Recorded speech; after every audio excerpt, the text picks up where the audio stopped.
नमस्कार, ABP news पर हाजिर हूं मैं रुमाना इसार खान। गुजरात चुनाव जैसे जैसे नजदीक आ रहा है वैसे वैसे मंदिर मस्जिद का मुद्दा गर्माता जा रहा है। ताजा विवाद कांग्रेस के बड़े नेता इंद्रनील राजगुरु के बयान को लेकर।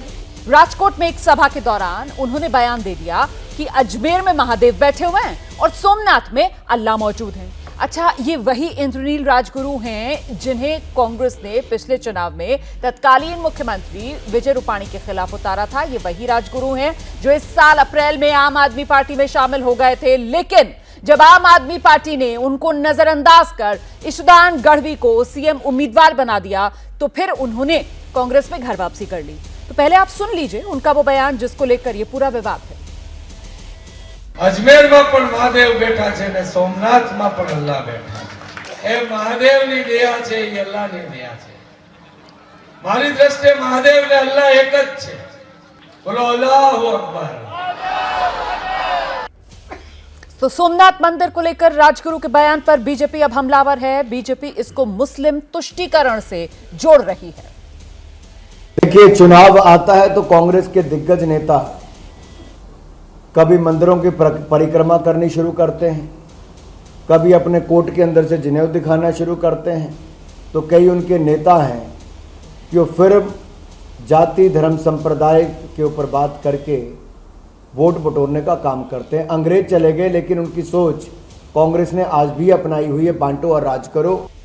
कांग्रेस पार्टी और तुष्टीकरण हमेशा ही एक साथ दौड़ते रहे।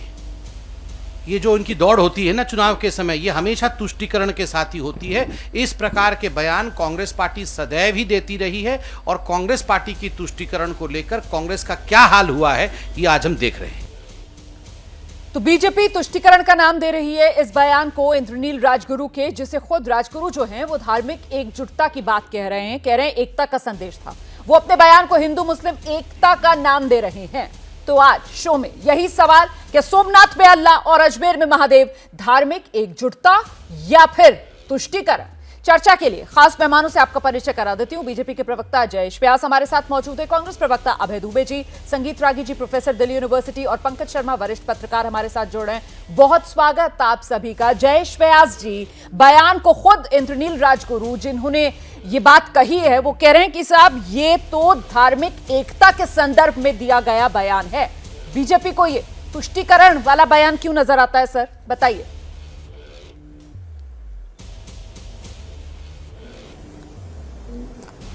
रुबिका जी, हम ये बताना चाहेंगे, सोमनाथ वो यह क्षेत्र है जहां पर सोमनाथ की रक्षा करते हुए हजारों शहीद हुए, अपनी यज्ञ में आहुति दे दी। आप जब सोमनाथ जाते हो ना, तभी सबसे पहले बार घोड़े पर सवार एक बड़ी सी एक मूर्ति नजर आती है, स्टैच्यू नजर आती है। वो है हमीर सिंह जी गोहिल, जिन्होंने सोमनाथ की रक्षा करते करते हुए अपने प्राण की आहुति अपने कई वीरों के साथ वो वीर गति को प्राप्त हुए। हमें आज ये बयान के बारे में एक ही कहते हैं कि कांग्रेस अपना संतुलन में रहे। इनके लिए हो सकती है इलेक्शन एक टूरिज्म, इनके लिए हो सकती है इलेक्शन मैं कांग्रेस के गेस्ट के पास चल रही हूं, अलग तरीके से ट्रीट करने की बात। लेकिन पहले आप मुझे बता दीजिए कि आपको आपत्ति इस बात को लेकर है कि सोमनाथ जिसका एक इतिहास रहा है, इस वजह से सोमनाथ में अल्लाह होने की बात से आपको आपत्ति है? और मैं इसलिए ये सवाल पूछ रही हूं सर क्योंकि ये सब हो रहा है, मैं कहता हूं राष्ट्रपिता बापू की धरती पर, जब हम जिनका पसंदीदा भजन कौन सा है आपको पता है ना सर? जयेश व्यास जी, आपको पता है ना राष्ट्रपिता महात्मा गांधी का पसंदीदा भजन कौन सा था? आप बताना चाहेंगे दर्शकों को या मैं बताऊं? आप बताएंगे। हम गुजरात में रहते हैं, मैं गुजरात में, हम गुजरात में रहते हैं और मैं इतना पक्का कह सकता हूं कि हम गुजरात को जानते हैं, हम जनता जनार्दन को जानते हैं और हम यहां से ये कह सकते हैं कि धर्म के साथ जुड़ी हुई बातों के साथ कांग्रेस खिलवाड़ न करे। ठीक है, तो मैं स्पष्ट मानता हूं कि जब आप निकलती हो अजमेर शरीफ की ओर, तो आप जब अजमेर शरीफ की ओर निकलती हो तो आपके मन में रहता है कि जहां जाके बाजार पे मैं चादर चढ़ाऊंगी। मैं जब निकलता हूं सोमनाथ की ओर तो मुझे लगता है मैं सोमनाथ दादा के दर्शन करने जा रहा हूं और वहां जाके मैं जल चढ़ाऊंगा, मैं एक जल की लोटी चढ़ाऊंगा महादेव के ऊपर, तो हमारे मन में ये भाव रहता है। ठीक है, हम अभय बात दुबे कर जी सकते कांग्रेस हैं के प्रवक्ता अलग का मैं रुख तरीके कर रहे हो। से। अभय दुबे तो जी, हम स्पष्ट मतलब कहना चाहते हैं- ईश्वर अल्लाह तेरो नाम सबको सम्मति दे भगवान, ये भजन तक तो सही है, लेकिन जब आप किसी धार्मिक स्थल को लेकर बयान दे रहे हैं और खासतौर से अगर नेता बयान दे रहे हैं धार्मिक स्थल को लेकर, तो फिर उनको एहतियात बरतनी चाहिए। आपको भी लगता है कि इंद्रनील जी की तरफ से, आपके नेता की तरफ से गलती हो गई?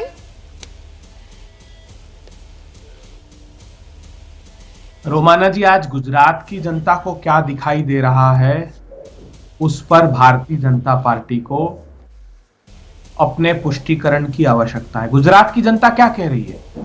मोदी जी, 80% बच्चे जो 5 से 59 मंथ के हैं, वो 80% बच्चे खून की कमी के शिकार हो गए नेशनल फैमिली हेल्थ सर्वे 5 की रिपोर्ट में, जो 4 में 62% थे। 66% महिलाएं हो गई, और जो सर्वाधिक हाईएस्ट बर्डन डिस्ट्रिक्ट्स हैं कुपोषण की, उसमें अहमदाबाद, सूरत, गिर सोमनाथ, जिसका भी जिक्र किया जा रहा है, वडोदरा, बनासकांठा, ये रिपोर्ट जो अभी जारी की गई उसको देखना चाहिए प्रधानमंत्री जी। प्रधानमंत्री जी, गुजरात की जनता क्या कह रही है? गुजरात की जनता कह रही है कि साइकोट्रोपिक सब्सटेंस, नारकोटिक ड्रग्स और प्रोहिबिशन के, गौर से पूरा गुजरात सुने, 2,84,000 केस इस बार दर्ज हुए हैं। ये केंद्रीय गृह मंत्रालय की रिपोर्ट ने खुलासा किया है। ये खुलासा रोजिट के सरपंच ने किया था। मोदी जी, आपको चिट्ठी लिखी थी कि चप्पे चप्पे पर जहरीली शराब बिक रही है, उसको रोकिए। फरवरी में चिट्ठी लिखी और जुलाई में 50 अभय जी, आप मुझे ये बताइए कि आपके नेता सीधे तौर पर मन से ये बातें क्यों नहीं कहते? मन से तो वो कह रहे हैं कि साहब सोमनाथ में अल्लाह, अजमेर में महादेव। मंच से वो ये जो संदेश दे रहे हैं, उसके पीछे क्या मकसद है? 5 साल से कांग्रेस पार्टी ये बात कह रही, सुनी किसी ने?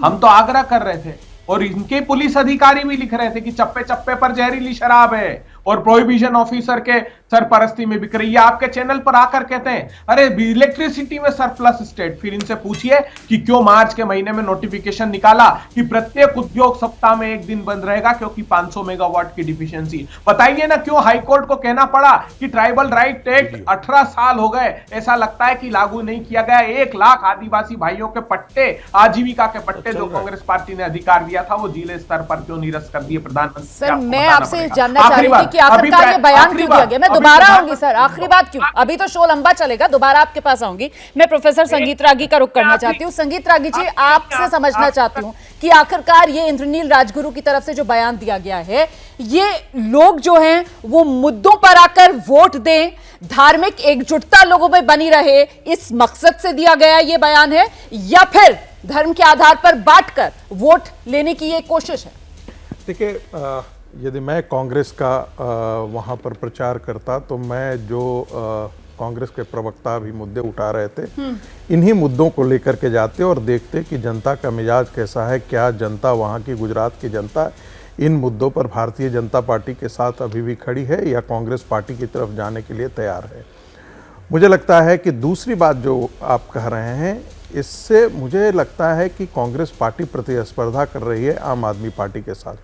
उनको लगता है कि ज्यों-ज्यों हम इस प्रकार की बातें करेंगे तो उससे मुस्लिम वोटों का एक गोलबंद हिस्सा, एक बड़ा पोलराइजेशन होगा, और वो पोलराइजेशन जो है वो संभवतः कांग्रेस पार्टी को के हिस्से आएगा। क्योंकि एक सेकंड आपसे ही सवाल है, आम आदमी पार्टी का आपने जो यहाँ पर जिक्र किया, आम आदमी पार्टी की तो घेराबंदी ये कहकर होती है कि साहब आम आदमी पार्टी जो है वो तो बीजेपी की सॉफ्ट हिंदुत्व की लाइन पर आगे बढ़ रही है, कि अरविंद केजरीवाल जो मांग करते हैं कि साहब नोटों पर लक्ष्मी गणेश की फोटो छपवाई जाए, अब आप ये कह रहे हैं कि कांग्रेस पार्टी यहाँ पर मुस्लिम तुष्टीकरण में आम आदमी पार्टी का उनको कॉपी कर रही है, वो कैसे? देखिए, मैं ऐसा इसलिए कह रहा हूं कि पिछली बार यदि आप देखेंगे कि कांग्रेस को जो 41% वोट मिला, उसमें एक बहुत बड़ा चंक जो था, कम से कम 70% से ज़्यादा प्रतिशत जो है वोट जो है मुसलमानों का कांग्रेस पार्टी को गया था।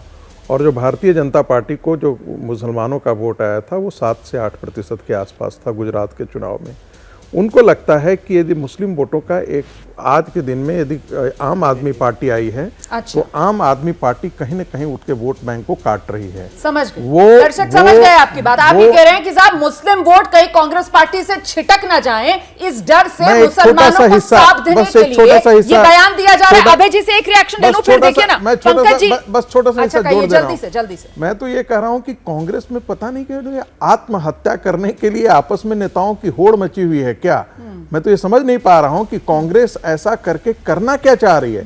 ये आत्महत्या का ही रास्ता है और ये तभी आप करते हैं। सर वाकई में, क्योंकि अगर गुजरात की बात की जाए तो वहां मुसलमानों की आबादी वोट प्रतिशत के हिसाब से महज कितनी, उससे ज्यादा और 90% जो है मेजॉरिटी में वो तो हिंदू है ना भाई। रुमाना जी उससे ज्यादा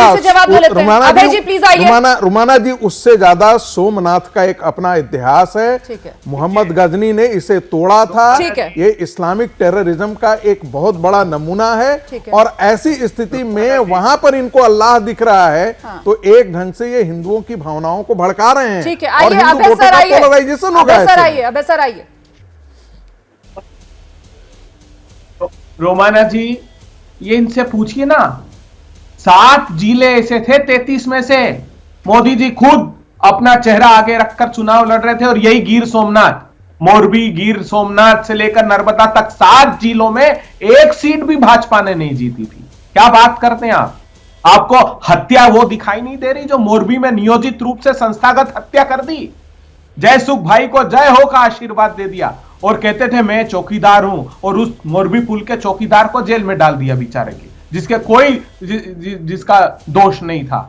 4 वर्ष का बच्चा, पूरा परिवार उसका नहीं, अकेला जीवन बिताएगा वो। जानते हैं आप, 8 माह की गर्भवती माँ। सर वो सब जानते हैं, केस स्टडीज एबीपी न्यूज पर हमने दिखाई है। सर सवाल ये कि आपके नेता ये सब बातें करें ना मंच से, किसने रोका है? लेकिन बयान जो दिए जा रहे हैं नेताओं की तरफ से वो तो ये कि साहब सोमनाथ में अल्लाह और अजमेर में महादेव। चर्चा तो इस मुद्दे को लेकर हो रही है ना। मुझे लगता है जरा जल्दी से पंकज शर्मा जी का रुख करेंगे और उनसे समझने की कोशिश करते हैं कि मजहबी एकता से प्यार है कांग्रेस के नेता साहब को, या फिर वोट बैंक के हथियार के तौर पर इस बयान का इस्तेमाल किया जा रहा है। पंकज जी।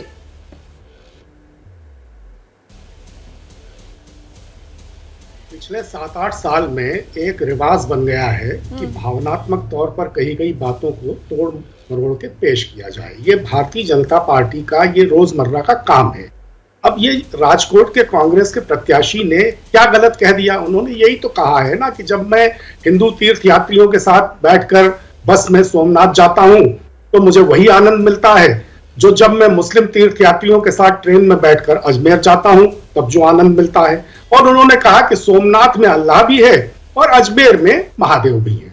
तो क्या गलत है? अब इसका मतलब तो यह हो गया कि भारत की मिलीजुली सभ्यता, हमारी सर्वसमावेशी संस्कृति और इसकी जो चिरंतनता है और उसके जो आधारभूत संस्कार हैं, उनको अगर मानकर कोई अपनी भावनाओं का इजहार करेगा तो ये भारतीय जनता पार्टी के लोग उसको लतियाने लगेंगे, उसके पीछे पड़ जाएंगे, जो देशद्रोही घोषित कर देंगे, उसको हिंदू धर्म का विरोधी घोषित कर देंगे, मुस्लिम तुष्टीकरण की बात करने लगेंगे। अरे मनुष्य में भेदभाव करने की जिन साजिशों में ये लोग लगे हैं वो देश को कहां ले जा रही हैं ये इन लोगों को मालूम ही नहीं है। इन हथखंडों से विश्वगुरु बनाएंगे आप। राजगुरु ने कुछ कह दिया, आप उसके पीछे पड़कर देश को विश्वगुरु बनाएंगे।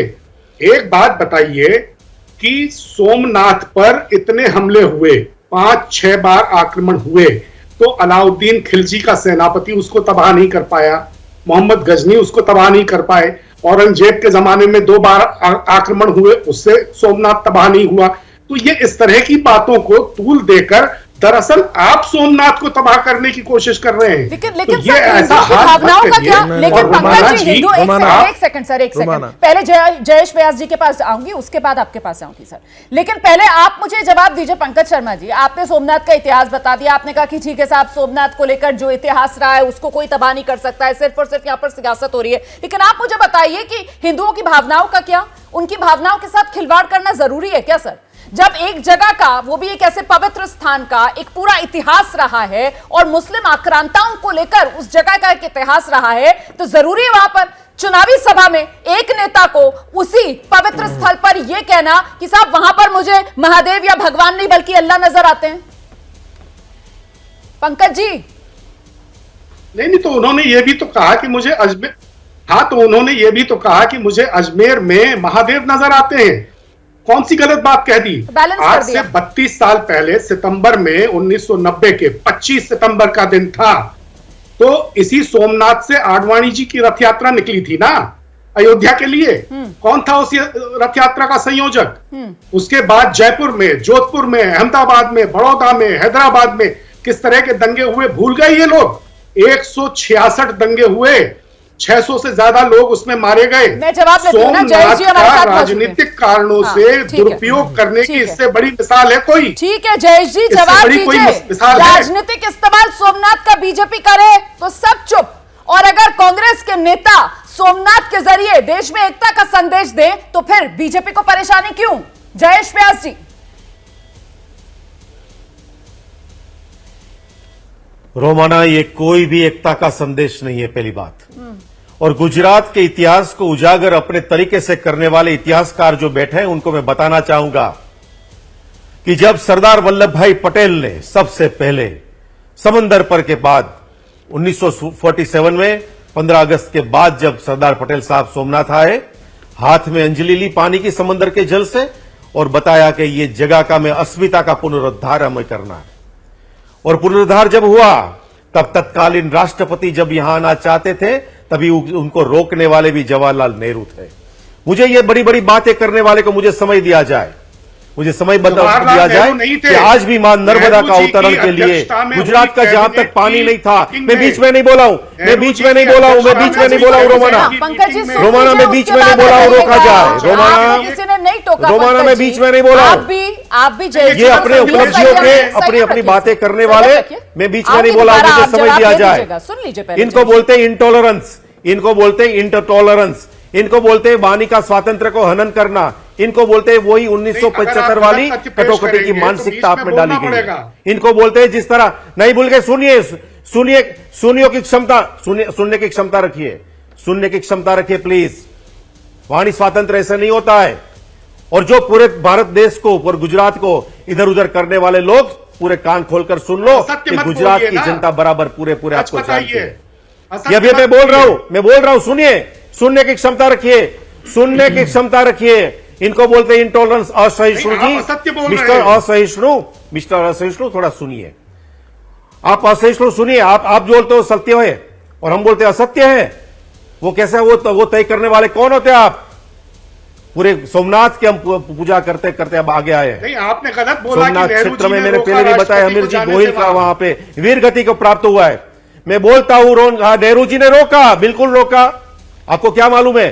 पढ़कर आइए और सिलेक्टिव हिस्ट्री लेके मत आइएगा प्लीज। ठीक है, मैं बताना चाहूंगा जी कि आज भी गुजरात में राहुल की यात्रा जब निकली कभी नहीं बात सुनिए, अभी सबसे पहले भारत जोड़ो यात्रा आई नहीं है गुजरात में। सोमनाथ की बात आप बताएंगे, निकल गए सोमनाथ की बात आप हमको बताएंगे। ठीक है सर, ठीक है जयेश जी, ठीक है। आप जो बात रख रहे हैं जयेश जी, आप जो बात रख रहे हैं, मैं चलती हूँ सर उसी बात को लेकर, आपकी बात को आगे बढ़ाती हूँ सर। अभय दुबे जी के पास चलती हूँ। अभय जी, आप सुन रहे हैं बीजेपी के नेता जिस तरीके से इस मुद्दे को लेकर आक्रामक हैं, भावनात्मक तौर पर इस मुद्दे को आगे बढ़ा रहे हैं, गुजरात की अस्मिता के तौर पर इस मुद्दे को आगे बढ़ा रहे हैं, और हिंदुत्व के सबसे बड़े प्रतीक के तौर पर तो इस मुद्दे को आगे बढ़ाए रहे हैं। ये कांग्रेस नेता का सेल्फ गोल सर, सोमनाथ का जिक्र करके चांस दे दिया, मौका दे दिया बीजेपी को। रोमाना, वैष्णव जन भजन जो बोलते हैं ना, उसमें ईश्वर अल्लाह नहीं आता है। वैष्णव जन जो भजन है इसमें किधर भी ईश्वर अल्लाह नहीं है। देखिए, वो नरसिंह मेहता ने लिखा हुआ है आज से 530 साल पहले। सर अब अभय दुबे जी की बात सुन लीजिए जरा, कांग्रेस के नेता आपकी बात का जवाब देंगे। आइए माइंड वेल, चुप आप होइए, पहले चुप कराने की बात मत कीजिए प्लीज। भारतीय बीच में बोलने की फितरत रखने वाले हमको चुप कराने की कोशिश जनता पार्टी का असत्य बोलने वाले, भारतीय जनता पार्टी का नया स्नेह उमड़ आया है। आप हमको चुप करने की बात कर रहे हैं। इनसे पूछिए, संसद में राहुल बाबा मनमोहन पूछिए, क्या एक काम करेंगे? हमको चुप कराएंगे क्या? पटेल आप प्रजा को चुप कराना चाहते हो क्या? अरे आप प्लीज आग्रह चाहते हो प्रजा? अभय जी एक सेकंड, जयेश जी आप जवाब दे रहे थे, पंकज जी ने बीच में टोका, मैंने उनको रोका सर। अब सर अभय दुबे जी के पास चल रहे हैं, इन्होंने आपको नहीं टोका था सर, अभय दुबे जी ने आपको नहीं टोका था। अभय दुबे जी ने आपको नहीं टोका था। अब जरा अभय दुबे जी से सुन लीजिए जवाब सर। मगर अभय दुबे जी, मेरा सवाल आप सुन चुके हैं। बीजेपी पूरी तरीके से अग्रेसिव है इस मुद्दे को लेकर। क्या कांग्रेस ने बैठे बैठाए सोमनाथ पर इस बयान के जरिए बीजेपी को मौका दे दिया है? अब देखिए ना, आपको डिफेंड करना पड़ रहा है सर हिस्ट्री में जाकर, और 2022 गुजरात विधानसभा चुनाव आप लड़ रहे हैं। नहीं, आप मैंने जितने मुद्दे उठाए, असंख्य और ऐसे इशू हैं, इन पर कोई भारतीय जनता पार्टी एक शब्द नहीं बोलेगी। मैं तो एक आग्रह करना चाहता हूं, सरदार पटेल जी को नया नया अपनाया है इन्होंने 7-8 सालों से। सरदार पटेल के खिलाफ राष्ट्रीय स्वयंसेवक संघ के एचवी शेषाद्री एक पुस्तक निकालते हैं जो गुजरात में अभी भी बिकती है, the tragic story of partition. उसमें सरदार पटेल को जिम्मेदार बताते बंटवारे का। 1948 में सरदार पटेल, मेरी उम्र जब 22 साल की थी तब मणिबेन बंधक लगवाएंगे उसको। आप वहां बैठ के इतिहास, गुजरात का इतिहास मत लिखिए दुबे जी। उसको आपके नहीं, गुजरात को आप जानते नहीं हो और हमारा इतिहास आप मत पढ़ाइए। चलिए आप, मैं उनके परम आदरणीय, परम पूजनीय आप दोनों एक साथ बोलेंगे तो किसी को नहीं समझ में आएगी आपकी बात, मेरा दर्शक नहीं समझ पाएगा आपकी बात। जयेश जी, आपसे गुजारिश है सर, प्लीज 2 मिनट संयम के साथ अभय दुबे जी को सुन लीजिए सर, उसके बाद दोबारा आपके पास नहीं। वो सरदार अभय साहब जी को प्लीज हमको मत समझाए। सर प्लीज सुन लीजिए सर। तो मुझे पूरा मौका दीजिए अभय जी, जल्दी से सर। ये कहते हैं आज इस चैनल पर, मैं इनसे अगर अनुयायी हैं तो कहते हैं कि हाँ मैं मांग करता हूं उस पुस्तक पर प्रतिबंध लगाया जाए अगर उसमें सरदार पटेल के खिलाफ दिखाए तो। आज भी करिए। सरदार पटेल ने 1948 में श्यामा प्रसाद मुखर्जी जी साहब को चिट्ठी लिखी। क्या लिखा उन्होंने जानती हैं आप? कि जिस महान दिग्विजय नाथ को और देशमुख को छुड़ाने की बात कर रहे हैं वो मेरी हत्या के लिए घूम रहे हैं, चौराहे पर सार्वजनिक रूप से भाषण दे रहे हैं। कीजिए आलोचना आप आपके बुनियाद के पत्थरों की। आप सोमनाथ की बात कीजिए। सरदार पटेल, अभय जी अब आप ये देखिए ना कि ये डिबेट जिस तरीके से आगे बढ़ रही है, मुझे लगता है प्रोफेसर संगीत रागी को आगे आना चाहिए। प्रोफेसर संगीत रागी, ये कांग्रेस का सेल्फ गोल है कि बात सोमनाथ से शुरू होती है और अब देखिए यहां पर जो डिबेट हो रही है वो सरदार पटेल वर्सेस नेहरू पहुंच जाती है। देखिए, जब आप विक्षिप्त अवस्था में होते हैं तो आप कुछ भी करते हैं, आप अपना ही कपड़ा फाड़ना शुरू करते हैं। कई बार हम आईटीओ पर देखते हैं कि कोई विक्षिप्त, मानसिक तौर पर विक्षिप्त व्यक्ति जो है वो जोर जोर से चिल्ला रहा होता है और अपना कपड़ा फाड़ रहा होता है। कांग्रेस के एक नेता जाकर के अपनी चुनावी सभा में कहते हैं कि इस देश का कल्याण जो है सिर्फ और सिर्फ मुसलमान ही कर सकता है, प्रधानमंत्री नरेंद्र मोदी नहीं कर सकते हैं। आखिर इसमें कौन सा ये है? ये क्या मुस्लिम तुष्टीकरण के लिए नहीं है? क्या ऐसी बात है? क्या सच्चाई है? यदि ये कहते कि हाँ सभी कोई करता है, सभी कोई कल्याण कर सकता है, बात समझ में आती है। इनके एक प्रधानमंत्री थे जो कहते थे इस देश के रिसोर्सेज पर पहला हक जो है वो मुसलमानों का होगा, तो ये कौन सा ये है भाई? इनके एक नेता कमलनाथ थे जो गुजरात जो है वो मध्य प्रदेश चुनाव में कहते थे मुसलमान 90% से आप बाहर निकल करके वोट दें तभी हम बीजेपी को हरा पाएंगे।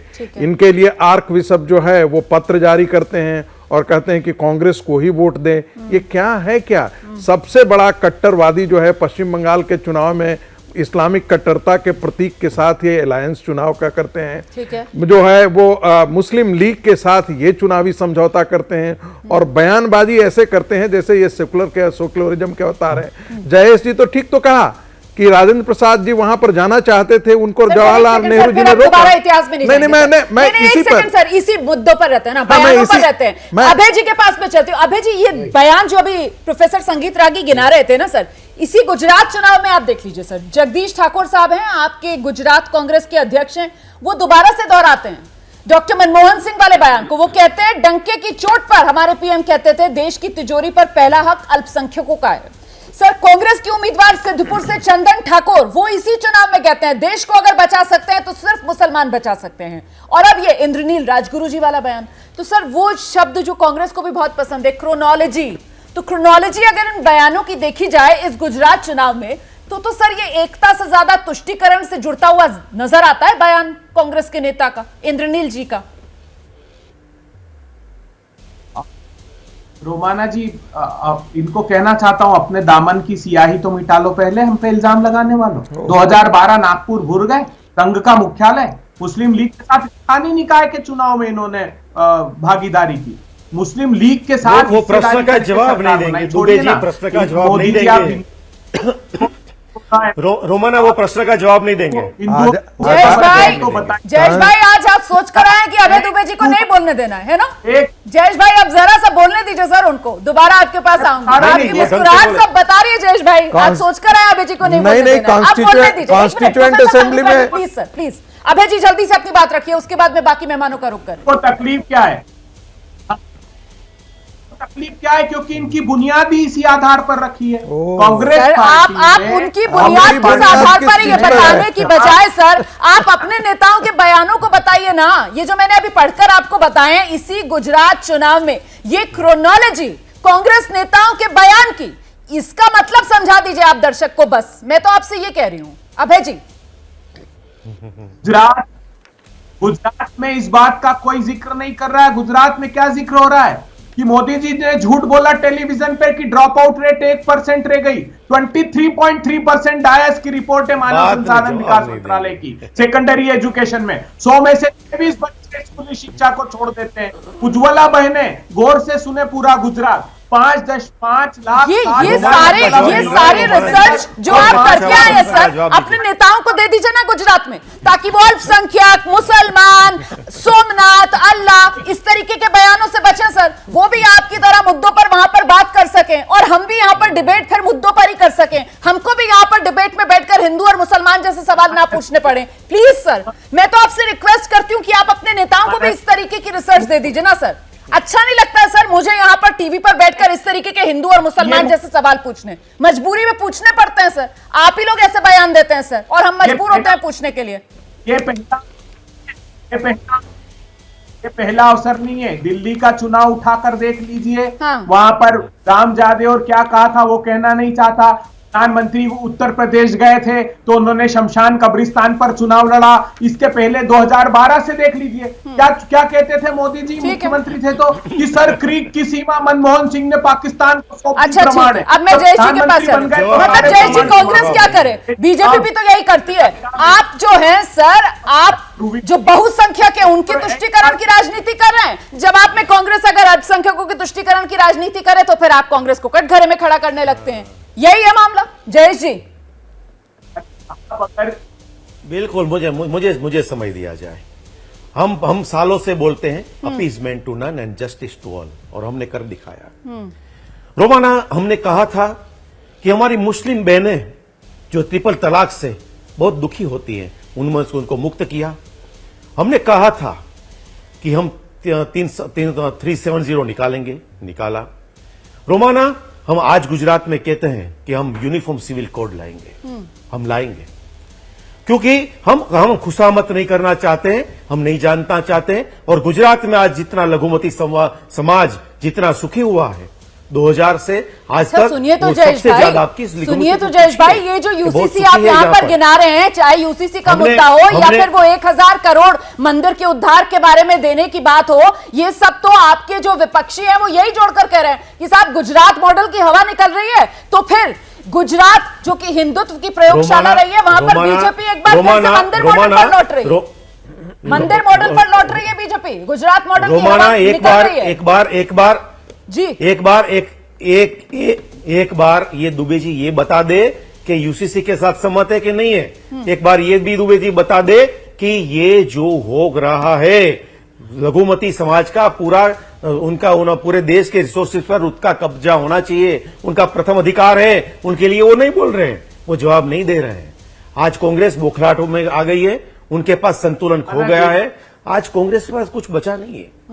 और आज की स्थिति में कांग्रेस जो कर रही है ना रोमाना, वो हम जानना चाहते हैं। हम उनकी जो दो मुंह की बात होती है ना, आतंकवादियों के साथ बैठना, कन्हैयाओं की बात बोलना, अफजल गुरु के उनके हथियारों जो शर्मिंदा है उनके साथ राहुल बाबा बैठते हैं। गुजरात में नर्मदा के विरोध करने वाली मेधा के साथ राहुल बाबा पदयात्रा करते हैं। उनके पास कोई मुद्दे नहीं है। और वो जो सुनते हैं ना गुजरात में उन लोगों जो पाप किए हैं, वो पाप के उनके जो पुराने कर्म है उनके हिसाब से वो आज गुजरात से बाहर निकल गई है। रोमाना, ठीक है, अभय जी से उनके जवाब पास ले लेते हैं। तो नहीं है, अभय जी, न उनके राष्ट्रीय अभय जी नेता मुद्दों पर एक बार- बीजेपी एक को बार- नहीं घेर पा रही है एक क्या बार बता कांग्रेस? दे कि ये इसी गलत हो वजह रहा से है। अभय जी नहीं भावनात्मक बता मुद्दों को पाएंगे, हवा देने की ये कोशिश नहीं है। बोलेंगे, अभय जी नहीं अभय बोलेंगे। जी प्लीज आइए और प्लीज सवालों का जवाब दीजिए जो यहाँ पर और जयेश हम भाई तो उठा रहे विकास की बात कर अभय रहे जी। हैं। हाँ, हमने मैं विकास सवालों की का है। जवाब दूंगा। मैं भागने हमने वालों में उत्पादन की से बात की है। इन्होंने पूछा ही नहीं दे आप सिविल भागोड़े, कोड आप भगेड़े इन्होंने हो, पूछा ही नहीं। आप भगेड़े हो, आप और भगेड़े बीच हो। क्या कहते हैं? और वहां बैठ के इनको गुजरात चुप- की बात जयेश करने भाई, वाले, जयेश भाई, आप अब टूरिज्म सुन के लीजिए, लोगों के जयेश साथ भाई, आप क्या जानो जयेश भाई गुजरात के बारे प्लीज में। जवाब सुन लीजिए। ऑडियंस समझ नहीं पाते, आप लोग दोनों लोग बोलते हैं, तो सुन लीजिए जरा। वैसे ही दिक्कत आ रही है अभय जी के ऑडियो में ना, वैसे भी दिक्कत है। जी आइए अभय जी। देखिए, अब मोदी जी क्या कहते हैं यूनिफॉर्म सिविल कोड? एक इन्होंने लॉ कमीशन को कहा सिफारिश करने के लिए, लॉ कमीशन ने साफ इनकार कर दिया कि यूनिफॉर्म सिविल कोड की, मोदी सरकार के लॉ कमीशन ने। तो इन्होंने सुप्रीम कोर्ट में कहा कि जो 22nd लॉ कमीशन है उसकी रिपोर्ट के आधार पर फैसला लेंगे। 22वां लॉ कमीशन फरवरी 2020 से न चेयरमैन अपॉइंट किया था, ना एक मेंबर अपॉइंट किए। अभी 5 दिन पहले उसका चेयरमैन अपॉइंट किया। कब तक का कार्यकाल है उसका? ये फरवरी 2022 तक, 3 महीने। क्योंकि इनके मंशा इंटेंशन मेलाफाइड है। जहां तक बात रखी है आतंकवादियों की, तो मोदी जी से पूछिए ना। सैफुल्लाह फारूक आतंकवादी तो कश्मीरी पंडितों का हत्यारा था, घोषित हत्यारा, जिसको अजहर मसूद ने 1 साल ट्रेनिंग दी, जो पाकिस्तान में 1 साल ट्रेनिंग लेकर आया, उसको कश्मीर में टिकट दिया स्थानीय निकाय का, अमित शाह साहब ने गले लगा के। सोमनाथ के बारे में दुबे जी नहीं बोलेंगे, जो पाकिस्तान से हथियार सप्लाई करता था। राज्य गुरु के निवेदन के बारे में नहीं बोलेंगे। तालिब हुसैन जो अमित शाह साहब के पीछे खड़ा था, दुबे अरे जी भाग रहे माओवादी हो, ने पकड़ा आतंकवादी, भगेड़े हो। घोषित आतंकवादी, जिसको दुबे आप जी, आप भगेड़े हो। पियाज अटारी, आप भागते हो। कन्हैया लाल की का हत्यारा राजस्थान का, वो भारतीय जनता दुबे जी, पार्टी का आप भाग रहे इनसे हो। पूछिए अहमदाबाद में चलिए 2000 ठीक है सर, दावत ठीक है। इस्लामी के अपनी दान सहूलियत के हिसाब से जवाब आप लोग तय कर लेते हैं। सवाल पूछा कोई भी हो, जवाब अपनी सहूलियत के हिसाब से आप लोग देते हैं। ठीक है, मैं जरा सा प्रोफेसर संगीत रागी के पास चलूंगी, उसके बाद पंकज जी आपके पास आ रही हूं। सर प्रोफेसर संगीत रागी, जो बात अभी चर्चा में यहां पर निकल कर आ रही है कि साहब यही तो मिजाज है राजनीति का। ठीक है, बीजेपी क्या करती है? वो बहुसंख्यकों की तुष्टीकरण की राजनीति कर रही है। कांग्रेस क्या करे? वो अल्पसंख्यकों की तुष्टीकरण की राजनीति कर रही है। यही आरोप दोनों दल एक दूसरे पर लगाते रहते हैं और इसी को लेकर अपनी लकीर आगे बढ़ाते रहते हैं। हमारे देखिए सच बात तो ये है कि कांग्रेस ने ये मान करके अपनी राजनीति शुरू की हाँ। कि हिंदू समाज का वोट तो जातियों के आधार पर बटा हुआ है। ठीक है। यदि हम मुस्लिम समाज का वोट एक गोलबंद कर लेते हैं तो वैसी स्थिति में हमारे लिए इलेक्शन जीतना आसान हो जाएगा। लेकिन मैं इससे मुझे लगता है कि इसकी एक प्रतिक्रिया हुई है और समाज के अंदर जो है वो खासकर से अयोध्या आंदोलन के बाद एक भारी प्रतिक्रिया हुई है हिंदू समाज में। और मुझे लगता है कि अयोध्या आंदोलन के बाद कांग्रेस की जो है वो वोट बैंक हमेशा खिसकता गया है। हिंदू समाज प्रतिक्रिया के वो एक हिंदू भारतीय जनता पार्टी से जुड़ी है, इसमें कोई दो राय नहीं है। इसे हमें मानने, उनको लगता है कि कहीं न कहीं आज़ादी के पश्चात भी हिंदू संवेदनशीलता को कांग्रेस ने चोट पहुंचाई है। एक भाई पंकज जी हैं, मेरे बड़े अच्छे मित्र हैं, अच्छी हिंदी बोलते हैं, लेकिन वो एक चीज़ इस बात को शायद वो दरकिनार करना चाहते हैं कि आप अयोध्या हो, काशी हो, चाहे वो मथुरा हो, जो भी हो, इन सारी मुद्दों पर, सोमनाथ का मुद्दा हो, कांग्रेस पार्टी ने वो संवेदनशीलता नहीं दिखाई है जो उसे दिखानी चाहिए थी। नतीजा ये है कि कांग्रेस के खिलाफ हिंदू समाज में एक प्रतिक्रिया है। आप उसे स्वीकार करें या मत स्वीकार करें, नतीजा आपके सामने है। जितनी जल्दी कांग्रेस पार्टी इसको सीखेगी उतना उसका जल्दी भला होगा। गांधी परिवार उसका भला नहीं करने वाला है। जब तक आप राजनीति में नए प्रयोग नहीं करते हैं, तब तक आप इसे आगे नहीं बढ़ पाएंगे। और मुझे लगता है कि गुजरात चुनाव के अंदर आपको कठिन परीक्षा से गुजरना पड़ रहा है। मैं जवाब लेती हूँ। सर जो बात यहाँ पर प्रोफेसर रागी कह रहे हैं कि साहब समझना होगा इस मुद्दे को कि सोमनाथ के मुद्दे को लेकर आप इस तरीके का कोई बयान नहीं दे सकते हैं। बहुत ही सेंसिटिव इशू है और अब जो वोटर है वो इतना बेवकूफ नहीं रहा है। आप मन से अगर धार्मिक नारा लगाएंगे तो वोटर समझ जाता है कि साहब ये नारा एकता के लिए लगाया जा रहा है या फिर ये सीधे सीधे वोट बैंक के लिए इशारा किया जा रहा है। पंकज जी।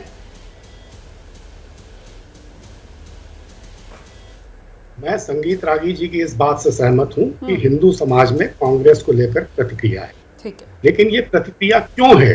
हाँ। आपको मैं बताऊं, सोमनाथ में जो 14 चुनाव हुए हैं उनमें 8 बार कांग्रेस का उम्मीदवार जीता है। 2 बार सोमनाथ से मुस्लिम उम्मीदवार जीते हैं कांग्रेस के, 1975 में लोकसभा के लिए और 1985 में विधानसभा के लिए। लेकिन ये हिंदुत्व के जो ठेकेदार हैं, उन्होंने कुछ वर्षों में हालत ऐसी कर दी है कि माहौल ये हो गया है कि मैं भी काफिर, तू भी काफिर, फूलों की खुशबू भी काफिर, तबला काफिर, ढोल भी काफिर, प्यार भरे तो बोल भी काफिर, नहीं सर, आप जो बात कर रहे हैं ना, आप बेटी की गुड़िया भी काफिर, तू भी काफिर, मैं पंकज भी जी, काफिर। क्या बात है सर? अरे क्या बात- रोमाना जी, क्या बात है? सर रोमाना आप जो जी, बात कह रहे हैं, आप ही इतनी अपनी ज़हीन बात हैं, पूरी कीजिएगा। जहनदार सर हैं, आप ही अपनी इतनी बात पूरी दानिशमंद कीजिएगा। हैं। आप अपनी बात पूरी कीजिएगा सर। मैं बस एक आंकड़ा बताती चलूं। आपने जिस तरीके से मैं सोमनाथ आपके का मन जिक्र का- किया ना, गुजरात में जो धार्मिक नगरी है अंबाजी, वहां पर भी बीजेपी नहीं जीतती है। अच्छा, जो द्वारका है, द्वारका नगरी में भी वो जो कैंडिडेट है, देखिए जयेश भाई बैठे हुए हैं, मुस्कुरा रहे हैं, जयेश भाई बताएंगे, वो सीट भी पबुदा की सीट है। मतलब वो इंडिपेंडेंट चुनाव में उतरे तो वो जीत जाते हैं, वो कांग्रेस के सिंबल से उस सीट पर जीते हुए और बीजेपी के सिंबल से 2 बार से जीत रहे हैं। तो कुल मिलाकर ये भी बड़ी दिलचस्प एक आंकड़ा है कि गुजरात की जो धार्मिक नगरियां हैं वहां पर कमल क्यों नहीं खिल पाता है। इस पर मैं जयेश भाई से प्रतिक्रिया लूंगी। पंकज जी, आप अपनी बात पूरी कर लीजिए सर। मैं ये गुजारिश कर रहा था रोमाना जी, आपके मन का कष्ट भी मैंने अभी सुना कि आपको हिंदू मुस्लिम बहस कराने में कितना मन में कष्ट होता है, क्योंकि आप ज़हीन हैं, जहनदार हैं, दानिशमंद हैं। संगीत रागी जी भी इसी श्रेणी के हैं, लेकिन मुझे बड़ा ताज्जुब होता है कि वो क्यों कभी कभी इस तरह भारतीय जनता पार्टी और हिंदुत्ववादी ताकतों का साथ देते हैं। आप जैसे लोगों को मिलकर इस देश में ये माहौल बनाना चाहिए कि एक सर्व समावेशिता की राजनीति हो, ऐसा समाज बने, और राजगुरु ने जो बात कही है वो बात उसको उसके सही अर्थों में लिया जाए, उसकी भावना को समझा जाए। उन्होंने सिर्फ सोमनाथ के लिए कुछ नहीं कहा, उन्होंने अजमेर के लिए भी कहा, और उनके कहने का मतलब यह है कि हम सर टाइमिंग तो और देखिए हमारा ना, देश एक राजगुरु गंगा साहब के जमुनी बयान की तहजीब टाइमिंग देखिए का- और फिर कांग्रेस के नेताओं के बयानों की क्रोनोलॉजी मैंने आपको दिखा दी। इसी वजह से तो सवाल बनता है ना यहाँ पर राजगुरु साहब के बयान को लेकर। आधार है सर, इसी आधार पर ही मैं ये डिबेट कर रही हूँ और सवाल पूछ रही हूँ। फिलहाल आपने प्रोफेसर संगीत रागी की जो बात कही है उनको लेकर वो जवाब देना चाह रहे हैं, फिर जयेश भाई आपके पास आ रही हूँ, आइए। पंकज जी, ये भारत स्वतंत्र हुआ, लेकिन हिंदू समाज अपने आप से सवाल ये जरूर पूछता रहा कि इस विभाजन के पश्चात हिंदुओं को क्या मिला। 23% मुसलमानों के लिए 35% तो जमीन मिल गई, 14% मुसलमान पाकिस्तान चले गए, 9.6% मुस्लिम यहाँ रह गए, और आज़ाद भारत में 70 साल से मुस्लिम संवेदनशीलता के प्रति तो कांग्रेस बहुत संवेदनशील रही, हिंदुओं के प्रति कितनी संवेदनशील रही, और आज 70 साल बाद वही फिर तन से जुदा सरतन से जुदा के नारे लगते हैं, वही कहते हैं अयोध्या और काशी को लेकर के कैसी कैसी लेकिन बातें सर मुझे की लगता है कॉन्टेक्स्ट में सुन बात लीजिए करनी मेरे, चाहिए। मैं उसी ठीक है सर, कॉन्टेक्स्ट ठीक में है। बात कर रहा हूं। मुस्लिम वोटर को लेकर आप हिंदू कह सकते हैं कि समाज संवेदनशील कांग्रेस पार्टी रही हो, लेकिन मुसलमान जो समुदाय है उसका इस देश में हश्र किया है, ये तो सर सच्चर कमेटी की रिपोर्ट से ही साफ हो गया वो था, तो इन्हीं की जिसमें देन बताया है। गया था कि साहब SC ST से भी बुरे हाल में अगर इस देश में कोई है, बुरी स्थिति में अगर इस देश में कोई है तो वो इस देश का मुसलमान है। मुझे लगता है ये फैक्ट भी यहाँ पर रखना बहुत जरूरी है। लेकिन अब जयेश भाई बहुत देर से बड़े संयम से अपनी बारी का इंतजार करें। जयेश भाई जरा बताइए ना, ऐसा क्यों है कि गुजरात में जो धार्मिक नगरियां है वहां पर कमल नहीं खिल पाता है? हिंदुत्व की प्रयोगशाला गुजरात, और बावजूद इसके जो धर्म की नगरियां वहां पर कमल नहीं खिलता गुजरात में। हाँ जी जी जी जी, समय दिया जाए बस। मैं यही तो बताना चाहता हूं रोमाना, मैं यही तो बताना चाहता हूं कि हमारी राजनीति धर्म के ऊपर आधारित नहीं है। ठीक है, जहां पे हम कांग्रेस चुन के आती है वहां तक अपने अपना वो सब ठीक होता है। जहां कांग्रेस को कुछ आगे पीछे हुआ, बौखलाहट शुरू हो जाती है। तो मैं ये तो बताना चाहता हूं कि हम विकास की बात कर रहे हैं, हमने अगर वहां पे ये बात की होती तो नहीं होता। दूसरा, मैं भाई पंकज शर्मा जी को भी ये बताना चाहता हूं, अभय दुबे जी को बताना चाहता हूं कि आप इलेक्शन टूरिज्म पे स्टूडियो में बैठ के बात करने वाले लोग हैं।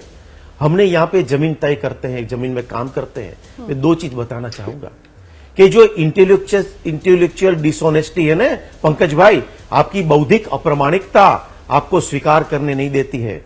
और आज का समय जो युग आ गया है, आप कितने भी बात कर लो अभय जी, पंकज जी, मगर ये इसलिए तय नहीं होगा कि गुजरात में आज भी मुस्लिम समाज मुस्लिम समाज 2000 के बाद बहुत सुखी हुआ है, उनकी संपूर्ण विकास हुआ है। आज 2000 के बाद कभी कोई भी कर्फ्यू नहीं लगा है गुजरात में। सबक सिखा दिया ना गुजरात की जब आप बात करते हो ना, गुजरात एक छोटा बड़ा गुजरात गुंडों के नाम से जाना जाता था। अहमदाबाद लतीफ के नाम से जाना जाता था कांग्रेस के शासन में, और कांग्रेस के लोगों की जातिगत हत्याएं, आंतरिक हत्याएं होती थी। ये था कांग्रेस का हाल। गुजरात का इतिहास हमको पूछो। और दूसरा कि जब 8 तारीख को भाई पंकज भाई, आपके नाम में तो कमल है, आप चाहे कि न चाहे, यहाँ पे पंकज मतलब कमल, ये 8 तारीख को खिलेगा। और दूसरा कि गुजरात में जो चीजें हैं पंकज भी मुस्कुरा रहे हैं, करता है आपके वहां पे बैठ के करके जयेश भाई बौद्धिक अप्रामाणिक लोग, मुस्कुराकर जवाब देंगे, पैनलिस्ट ये गुजरात में करेंगे। दर्शक तुम एंजॉय कर ही रहे होंगे जयेश भाई की बात। मजा आ गया जयेश भाई, मजा आ गया। अभय जी प्लीज आइए। अभय जी वैसे इस दावे में बहुत दम है जयेश भाई के। आप गुजरात के अंदर जो मुसलमान है उनकी हालत देखिए और बाकी देश के मुसलमानों की हालत देखिए। गुजरात का मुसलमान बहुत अच्छी स्थिति में है सर, कंपैरेटिवली बाकी देश के हिस्सों के। अभी दंगा नहीं होता है गुजरात में, दंगा नहीं होता है। मैं जवाब ले रही हूं। आइए अभय जी। तुलसीदास जी ने कहा है, जासु राज प्रिय प्रजा दुखारी, सोई नृप अवश्य नरक अधिकारी। जिसके राज में जनता दुखी हो, नरक का अधिकारी होता है। इन्होंने क्या किया जानती हैं आप?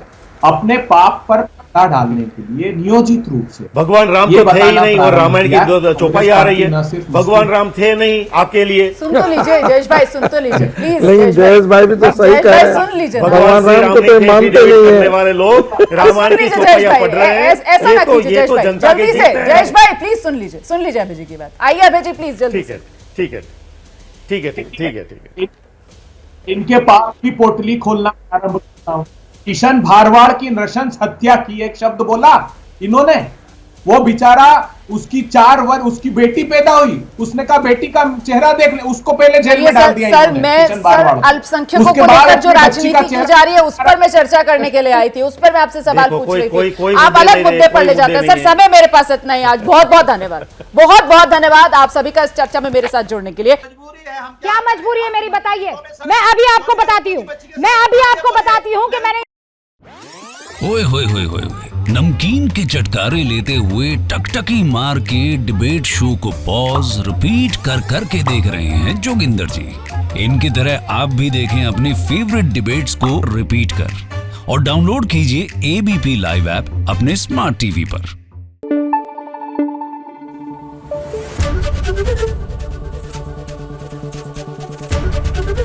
एबीपी न्यूज आपको रखे आगे।